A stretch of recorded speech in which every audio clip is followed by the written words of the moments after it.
ಪ್ರಸಿದ್ಧವಾದಂತಹ ಗ್ರಾಮೀಣ ಅಂಗಡಿಯ ಪೋಷಕರು ಹಿತೈಷಿಗಳು ಸುಧಾರಣೆ ಮೇಡಮ್ ಅವರು. ಯಾಕೆ ಈ ಮಾತು ಹೇಳ್ತಾ ಇದ್ದೀನಿ ಅಂತ ಹೇಳಿದ್ರೆ ಬಂಧುಗಳೇ, ಈ ಜಾಗತೀಕರಣ ಯುಗದಲ್ಲಿ, ಈ ಗ್ಲೋಬಲೈಸೇಷನ್ ಯುಗದಲ್ಲಿ ನಮ್ಮ ತನವನ್ನು ಉಳಿಸ್ಕೋಬೇಕು ಅಂತ ಹೇಳಿದ್ರೆ, ನಮ್ಮ ಪರಂಪರೆಯನ್ನು ಉಳಿಸ್ಕೋಬೇಕು ಅಂತ ಹೇಳಿದ್ರೆ, ಸಮಾಜದಲ್ಲಿ ಹೆಸರಾಗಿರ್ತಕ್ಕಂಥ ಪ್ರಸಿದ್ಧ ಸಾಂಸ್ಕೃತಿಕವಾಗಿ ಹೆಸರು ಮಾಡಿರ್ತಕ್ಕಂಥ ಇಂತಹ ನಟರು, ಕಲಾವಿದರು ನಮ್ಮಂತಹ ಗ್ರಾಮೀಣ ಸೊಗಡನ್ನ, ಗ್ರಾಮೀಣ ಪರಂಪರೆಯನ್ನ, ಗ್ರಾಮೀಣ ಕರಕುಶಲತೆಯನ್ನ ಎಲ್ಲದಕ್ಕಿಂತ ಮುಖ್ಯವಾಗಿ ಅನ್ನದಾತ ರೈತರ ಬೆಂಬಲವಾಗಿ ನಿಂತು ಅವ್ರು ನಮ್ಮ ಜೊತೆಗೆ ಬಂದಿದ್ದಾರೆ. ನಾನು ನಮ್ಮ ಕರ್ನಾಟಕ ರಾಜ್ಯದ ಕರಕುಶಲ ಕರ್ಮಿಗಳು ಮತ್ತು ಕೈಮಗ್ಗ ನೇಕಾರರೇನಿದ್ದಾರೆ ಅವ್ರ ಪರವಾಗಿ ನಾನು ಮೊದಲನೇದಾಗಿ ಸುಧಾರಣೆ ಮೇಡಮ್ ಅವ್ರಿಗೆ ಅಭಿನಂದನೆಗಳನ್ನ ಸಲ್ಲಿಸ್ತಾ ಇದ್ದೀನಿ ಬಂಧುಗಳೇ. ಇನ್ನು ಎರಡನೇದಾಗಿ ನಮ್ಮ ಗ್ರಾಮೀಣ ಕರಕುಶಲ ಉದ್ಯಮ ನಮ್ಮ ಬೆಂಗಳೂರು ನಗರದಲ್ಲಿ ಏನಾದರೂ ಗುರುತು ಮಾಡಿದ್ರೆ ಅದಕ್ಕೆ ಮುಖ್ಯವಾದ ಕಾರಣ ನನ್ನ ಜೊತೆಗೆಲ್ಲೇ ನಿಂತಿದ್ದಾರೆ ನೋಡಿ, ಇವರು MD ಮ್ಯಾಥ್ಯೂ ಅಂತ ಲಾವಂಚ ಕರಕುಶಲ ಕರ್ಮಿಗಳು, ಅಂತಾರಾಷ್ಟ್ರೀಯ ಮಟ್ಟದಲ್ಲಿ ಹೆಸರು ಮಾಡಿರ್ತಕ್ಕಂಥವ್ರು.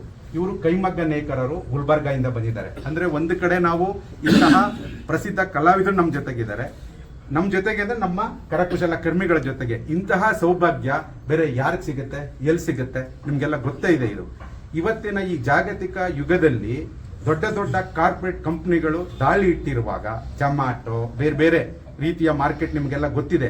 ಇಂತಹ ಸಂದರ್ಭದಲ್ಲಿ ಜಯನಗರದಲ್ಲಿ ಇಂತಹ ಒಂದು ಅಂಗಡಿಯನ್ನು ಉಳಿಸ್ಕೊಳ್ಳಕ್ಕೆ, ಬೆಳೆಸ್ಕೊಳ್ಳಕ್ಕೆ ಮೂಲ ಕಾರಣ ಇಂತಹ ಕಲಾವಿದರು. ಹಾಗಾಗಿ ನಾನು ಮತ್ತೊಮ್ಮೆ ಅವ್ರಿಗೆ ಅಭಿನಂದನೆ ಸಲ್ಲಿಸ್ತೀನಿ ಬಂಧುಗಳೇ. ಎರಡನೇದಾಗಿ ನಮಗೆ ಪ್ರಸನ್ನ ಅಂತ ನೀವೆಲ್ಲ ಕೇಳಿರ್ಬೇಕು, ಗ್ರಾಮೋದ್ಯೋಗ ದೊಡ್ಡ ಮಟ್ಟದಲ್ಲಿ ದೇಸಿ ಅಂತೇಳಿ ಸಂಸ್ಥೆ ಇಟ್ಕೊಂಡು ನಡೆಸ್ಕೊಡ್ತಿದ್ದಾರೆ. ಅವರು ನಮಗೆ ಮಾರ್ಗದರ್ಶಕರು. ಗ್ರಾಮ ಉಳಿದ್ರೆ ನಗರಗಳು ಉಳಿಯೋದು. ಹಾಗಾಗಿ ಗ್ರಾಮೋದ್ಯೋಗ ಉಳಿಬೇಕು ಅಂತೇಳಿ ಅವರು ನಮಗೆ ಮಾರ್ಗದರ್ಶಕರಾಗಿದ್ದರು. ಅದರ ಆಧಾರದಲ್ಲಿ ನಾವು ಇವತ್ತಿನ ನಡೆಸ್ಕೊಂಡು ಬರ್ತಾ ಇದ್ದೀವಿ. ಈ ಗ್ರಾಮೀಣ ಕರಕುಶಲ ಉದ್ಯಮ ಸಾವಯವ ಆಹಾರ ಪದಾರ್ಥಗಳನ್ನ ಬೆಳೀತಕ್ಕಂಥ ರೈತರು ಮತ್ತೆ ಕರಕುಶಲ ಕರ್ಮಿಗಳು ಒಟ್ಟಾಗಿ ಒಂದಾಗಿ ಕಟ್ಕೊಂಡಿರ್ತಕ್ಕಂಥ ಸಂಸ್ಥೆ ಇದು. ನೇರವಾಗಿ ಯಾರೆಲ್ಲ ಕರಕುಶಲ ಕರ್ಮಿಗಳಿದ್ದಾರೆ ಅವರ ವಸ್ತುಗಳನ್ನ ಇಲ್ಲಿ ತಂದು ಆದಷ್ಟು ಮಧ್ಯವರ್ತಿಗಳನ್ನ ದೂರ ಮಾಡಿ ನಾವು ಇದನ್ನು ನಡೆಸ್ಕೊಂಡು ಬರ್ತಾ ಇದ್ದೀವಿ. 25 ವರ್ಷಗಳಿಂದ ಇದು ನಡೆಸ್ಕೊಂಡು ಬರ್ತಾ ಇದ್ದೀವಿ. ಬೆಂಗಳೂರು ನಗರದಲ್ಲಿ ಸುಮಾರು 10 ಕಡೆ ಘಟಕಗಳನ್ನ ನಾವು ಆರಂಭ ಮಾಡಿದ್ದೀವಿ. ಎರಡು ಮುಖ್ಯವಾದ ಕಾರಣ, ಒಂದು ನಮ್ಮ ಬೆಂಗಳೂರು ನಗರದ ಜನರು ಗ್ರಾಮೀಣ ಅಂಗಡಿಗೆ ಬರ್ತಾ ಇದ್ದಾರೆ. ಅವರು ಗ್ರಾಮೀಣ ಅಂಗಡಿಗೆ ಬರಲಿಕ್ಕೆ ಮೂಲ ಕಾರಣ ನಮ್ಮ ಗ್ರಾಮೀಣ ಕರಕುಶಲ ಕರ್ಮಿಗಳು ಮತ್ತೆ ನಮ್ಮ ದೇಶದ ರಾಜ್ಯದ ಅನ್ನದಾತ ರೈತರು. ಆದಷ್ಟು ಪರಿಸರಕ್ಕೆ ಪೂರಕವಾಗಿ ಎಲ್ರಿಗೂ ಕೂಡ ಆರೋಗ್ಯ ಚೆನ್ನಾಗಿರಬೇಕು. ಈಗಾಗಲೇ ಮೇಡಮ್ ಹೇಳಿದಂತೆ ನಾವು ಸಮತೋಲನ ಆಹಾರ ಸೇವಿಸಬೇಕು. ನಾವು ಸಮತೋಲನ ಆಹಾರ ಸೇವಿಸಬೇಕು ಅಂತ ಹೇಳಿದ್ರೆ ಪ್ಲಾಸ್ಟಿಕ್ ಅನ್ನ ಬಳಸಬಾರ್ದು, ರೆಡಿಮೇಡ್ ಫುಡ್ ಅನ್ನ ಬಳಸಬಾರ್ದು.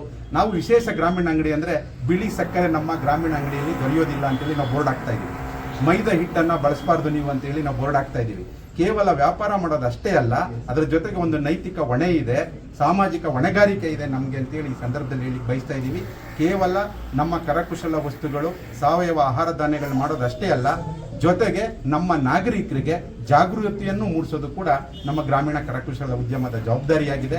ಇದು ಯಶಸ್ವಿ ಮಾಡಲಿಕ್ಕೆ ನಮ್ಮ ಬೆಂಗಳೂರು ನಗರದ, ಕನ್ನಡ ನಾಡಿನ ಜನರು ಕೂಡ ಕಾರಣರು.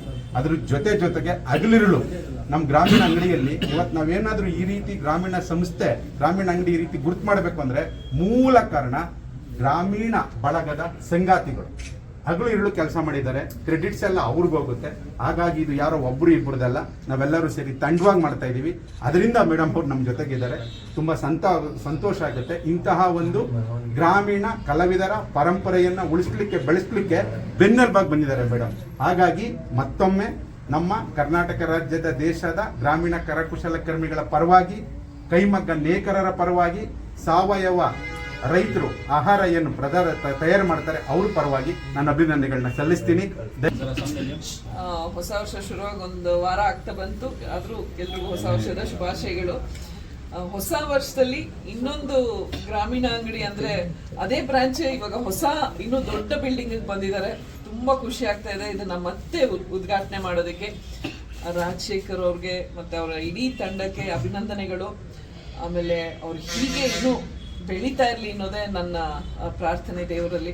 ಏಕೆಂದ್ರೆ ಸತತವಾಗಿ ಇಷ್ಟು ವರ್ಷ ಇಷ್ಟೊಂದು ಬ್ರಾಂಚಸ್ನ ಇಷ್ಟು ಯಶಸ್ವಿಯಾಗಿ ನಡೆಸೋದು ತುಂಬಾನೇ ಕಷ್ಟದ ಕೆಲಸ. ಏಕೆಂದ್ರೆ ನಮ್ಮ ಏನಿದೆ ನಮ್ಮ ಮಣ್ಣಿನ ಸೊಗಡು ಅಥವಾ ನಮ್ಮ ಆರ್ಟಿಸನ್ಸ್ ಅವ್ರಗಳನ್ನ ಬೆಳೆಸ್ಬೇಕು, ಈ ಕರಕುಶಲ ಈ ವಸ್ತುಗಳನ್ನೆಲ್ಲ ಬೆಳೆಸ್ಬೇಕು ಅಂತಂದ್ರೆ ಅದು it takes a lot of determination and hard work. ಅವ್ರು ತುಂಬಾ ಚೆನ್ನಾಗಿ ಮಾಡ್ಕೊಂಡು ಬಂದಿದ್ದಾರೆ. ಆಮೇಲೆ ಇನ್ನು ಜನಗಳು ಹೆಚ್ಚು ಬರಬೇಕು, ಯಾಕಂದ್ರೆ ಇದ್ರ ಬಗ್ಗೆ ಎಲ್ಲ ತಿಳ್ಕೊಬೇಕು. ಯಾಕಂದ್ರೆ ನಾನು ತುಂಬಾ ಸತಿ ಹೇಳಿದ್ದೀನಿ, ನಮ್ಮ ಏರಿಯಾದಲ್ಲಿ ಮಾಡುವಂತ ಪ್ರಾಡಕ್ಟ್ಸ್ ಏನಿರುತ್ತೆ ಅದು ನಮ್ಮ ಜೀವನ ಶೈಲಿಗೆ ಹೊಂದುವಂಥದ್ದು.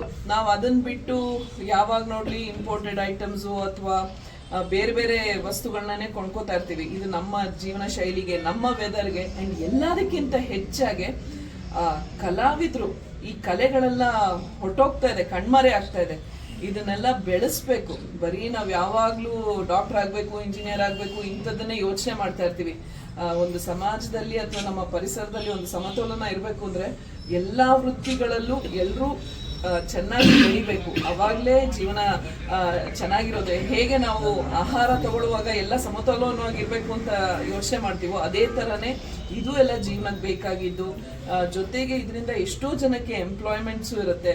And definitely we should encourage more. ನಾನು ಎಲ್ರೂ ಕೇಳ್ಕೊಳ್ಳೋದಿಷ್ಟೇ, ಬನ್ನಿ, ನೀವು ಬಂದು ನೋಡಿದಾಗ ನಿಮಗೆ ಗೊತ್ತಾಗತ್ತೆ ಎಂತ. ನೀವು ಮನೆ ಡೆಕೋರೇಷನ್ ಐಟಮ್ಸ್ ಇಂದ ಹಿಡಿದು ನೀವು ಹಾಕೊಳ್ಳೋ ಬಟ್ಟೆ ಇರ್ಬೋದು, ತಿನ್ನೋ ಊಟ ಇರ್ಬೋದು, ಎಲ್ಲಾನು ತುಂಬಾ ಎಕ್ಸ್ಕ್ಲೂಸಿವ್ ಆಗಿ ಯುನೀಕ್ ಆಗಿದೆ. ಇನ್ಫ್ಯಾಕ್ಟ್ ನಾನು ಇಲ್ಲಿ ಎಂಟರ್ ಆಗುವಾಗ ಅವಾಗ್ಲಿಂದ ರಾಜಶೇಖರ್ ಅವ್ರಿಗೆ ಹೇಳ್ತದೆ, ಗೋಡೆ ಮಾಡಿಸಿರೋದು ಎಷ್ಟು ಚೆನ್ನಾಗಿದೆ.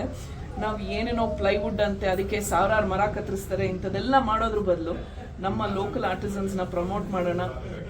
ನಮ್ಮ ಮನೆಗಳು ಅಷ್ಟೇ, ಮನೆನೂ ಮನ ಎರಡೂ ಸುಂದರವಾಗಿರುತ್ತೆ ಅಂತ ಹೇಳೋದಕ್ಕೆ ಇಷ್ಟಪಡ್ತೀನಿ. ಮತ್ತೊಮ್ಮೆ ಅವ್ರಿಗೆ ಶುಭಾಶಯಗಳು. ನೀವು ಎಷ್ಟು ವರ್ಷದಿಂದ ಬರ್ತಾ ಇದ್ದೀರಿ, ಮತ್ತೆ ಏನು ವಿಶೇಷತೆ ಹೇಳಿ? ವಿಶೇಷತೆ ನೀವೇ ನೋಡ್ತಾ ಇದ್ದೀರಾ. ನಮ್ಮ ಲೋಕಲ್ ಟ್ಯಾಲೆಂಟ್ ಏನಿದೆ, ನಮ್ಮ ಇಡೀ ಕರ್ನಾಟಕದಲ್ಲಿ ಸಿಗೋವಂಥ ಪದಾರ್ಥಗಳು ಅಥವಾ ಆರ್ಟಿಸನ್ಸ್ ಏನು ಮಾಡ್ತಾರೆ ಅದೆಲ್ಲ ನಿಮ್ಗೆ ಇಲ್ಲಿ ಸಿಗುತ್ತೆ. ಎಲ್ಲ ವೆರೈಟಿ ಇದೆ, ಎಲ್ಲ ಯೂಸರ್ ಫ್ರೆಂಡ್ಲಿ.